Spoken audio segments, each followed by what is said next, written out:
Okay, well, you mentioned the Alge brothers, Chris Lord Alge and Tom, especially Chris though, got to be my one of my favorite mixers of all time. You like him too? Oh yeah, in that genre, I mean, the aggressive rock stuff, they nail it. Mm. Everything is everything is big and glorious. I don't have a bad thing to say about any record that I listen to on them. They're just yeah. I mean, there's no wonder he's at the top. Hmm. I mean, he obviously uh, just nails it. Yeah, He's got such a unique system out there. They talk about how he can finish the song in a few hours. He's got those assistants that have it basically ready. They've already layered in drum samples. Man, they've got everything consolidated mm. for him. Um, um, yeah, he's great. I'm a big fan of Claire Mountain too. He's like the original mix, you know, uh, celebrity engineer. Yeah, He was the guy that kind of pioneered the whole.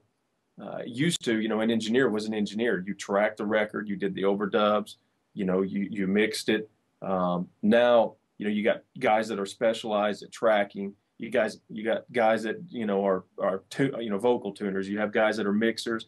You have guys that are masters. It seems like everything is specialized, and we can thank Mr. Clearmountain for a lot of that. But yeah, there's a lot of great engineers.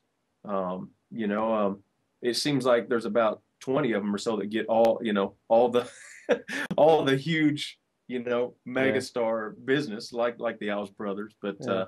the, you know um, lucky for the rest of us, there's a lot of indie acts. Right. I tell people a lot of time, and this is meant to encourage people who are on Mixed Coach too. You and I both have made a pretty decent living, I'll have to say, Sure. mixing people that probably most listeners that we're talking about will never hear of, have never heard of. They're not household names. They're just everything from singer songwriters to indie artists to mom and pop gospel groups. I mean, I think you've pretty much done the same thing. There's a uh, the encouraging part is you don't have to be a Tom Lord Alge or a Chris Lord Alge to make a living doing what we're doing. No, and what those guys gotta realize is that I really wasn't exaggerating. There's really just a handful of guys that, I mean, you walk down the country aisle, the rock aisle, or whatever at Best Buy, and there's only a handful of guys that are doing most all those. Have you ever noticed that? I mean, Mm-hmm. like, it seems like 70% of those records are done by this dozen guys. Um, on the huge high end stuff. You know what I mean? Yeah, And uh, but yeah, for every one record that's on the shelf at Best Buy, how many other indie acts are touring the country that don't have a label or have an indie label. Like you said, gospel. That's a another genre where there's tons of acts, and but they're not household names, and to unless people follow that genre. mm-hmm. And um, I I don't. I mean, I love what I do. I love the. Um, One thing about the way my career has gone is I've not felt. A lot of guys fall into he's a country guy. He's a rock guy. Okay, this guy's a gospel guy, and I've been really lucky because I've got a little bit of ADD. If I have to do the same thing all the Mm-hmm. time, I love one week mixing like a quartet gospel group. The next week mixing a rock, banging rock thing. That like I've got next week, I've got like a college alt rock thing. Really, really cool. No label, but great, great music. And then the next week be going on to something country, because I love all those styles of music. And if I'm thankful that I get to work in all of them. Mm-hmm. It's great to hear just banging heavy guitars one week and then a little three chords cloud of dust country music with a steel guitar the next. Yeah, you yeah. know, Love Well, it. hey, let me ask you a couple more questions here. Probably some questions that some of the mixed coach guys would like to know. What's a plug-in that you couldn't live without? If they took it away from you, you'd quit. Oh man, I'm even though it's been out for quite a while, it's not like it's the newest, latest, greatest thing. I love the Waves Renaissance package. The Not so much the reverb, but the compressor and the EQ, especially that compressor. That is, gosh, if that's not the most versatile compressor in the history of the world, I don't know what is. Um, it's completely variable attack and release. Plus, it's got the saturation, that you can turn off or on, as well as it's got an electro and an optical, characteristics, which are two entirely different styles of compression that sound entirely different. So with that one compressor, I could literally mix an entire record with that one compressor across every channel and my stereo bus. It's that versatile. I don't, because I've got a lot of other flavors I love too, but amazing plug-in. At the SSL stuff, Yeah. I mean, I'd worked on SSL consoles before, and man, when I fired that up, I was walking in tall cotton, man. I was smiling. I remember the day that I downloaded that SSL plugin as a trial version, and I Yeah, was mixing a record that I thought sounded pretty good, and then I started just like systematically putting SSL and treating it like I would a regular SSL, and the yeah, mix went from here to here. I mean, it was yeah. noticeable. My wife It even noticed it. Oh, it's a Yeah. great sounding EQs. I pretty much have them on my drum set. I have them on like every channel, literally, Hmm. and pianos, acoustic guitars. I mean, that's about all I use them on. And then I use their stereo bus compressor too. I've got the Waves, their version of the API bus compressor, Hmm. that Kramer bus compressor, the Neve bus compressor.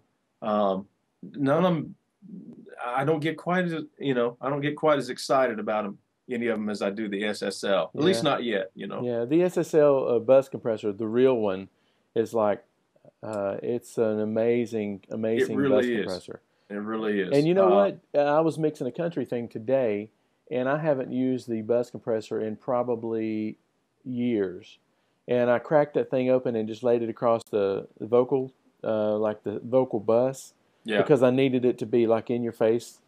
And it was beautiful. It did something that nothing else would. Yeah, they're really amazing plugins. Plugins have came so far. I mean, when I first started getting involved with Pro Tools on the plugin side, it was probably, I don't know, about 11 years ago or so. And there was some cool stuff. Filter Bank was out, the Focusrite stuff was out, but it's came a long way, man. I mean, the people that I hear, what few people that I do hear rather, that still kind of knock the whole Pro Tools plugin thing are old school guys that don't use it and don't know that, you know what I mean? Hmm. They kind of wanting to maybe justify their, need to go into this exit, Yeah, room and charge. they don't want to believe that a plug-in could sound as good or almost Yeah, as good as a real yeah, because SSL. maybe they've got $40,000 worth of the real plugins, Yeah, that and thinking that what we've spent on ours, yeah. Hey Joe, but they're amazing. I never saw your studio when you lived kind of close to me, Hmm. but I think it was in your garage. It was You had in, it set up, yeah, converted to two-car garage. Yeah, and then you have since moved to Hendersonville, which, as you said, was 15 minutes north of town. And right. tell me a little bit about your room. Did you design your room, or did you have a designer design it, or? No, yeah, I actually did it myself. I've worked with a few designers in the past. A studio that was being built that I, was heavily involved in. I really, really picked their brains and watched, what they did. They taught me their fabric system and made some panels, and I really watched them.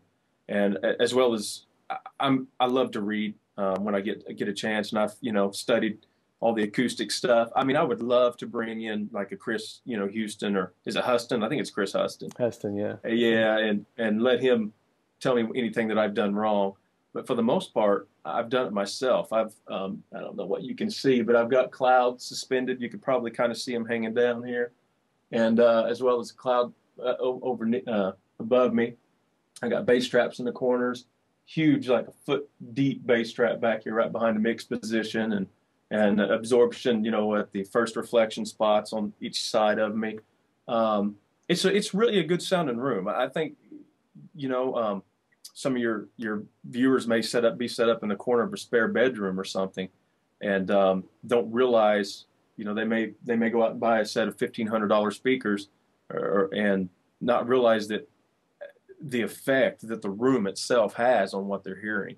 And when you're making, getting paid to make critical decisions, like you and I are, you got to know what you're hearing.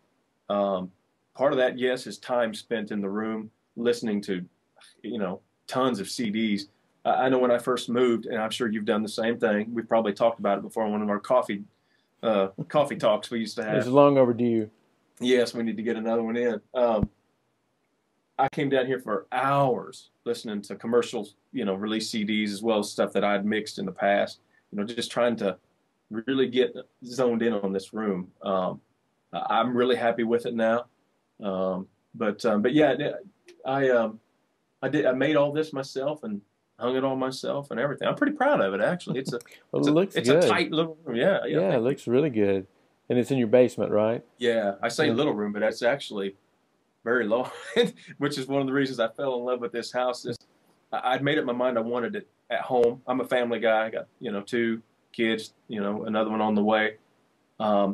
If you do go the direction of, renting space downtown or whatever, that's fine. There's a lot of neat, I spent a lot of my career working at other studios, but the commute gets really uncool, time spent away from your family.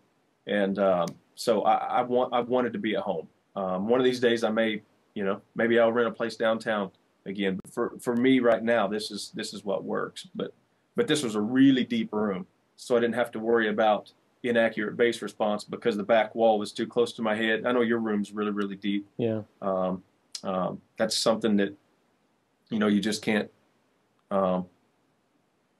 tune your way out of that one. Yeah, I don't know if you were the same way, but I walked into this house on a Super Bowl Sunday, and I tend to walk to the basement first of any, like my wife and I love to go and look at real estate. But when I walked into my basement, you've seen it before. It's got some brick on the wall and stuff.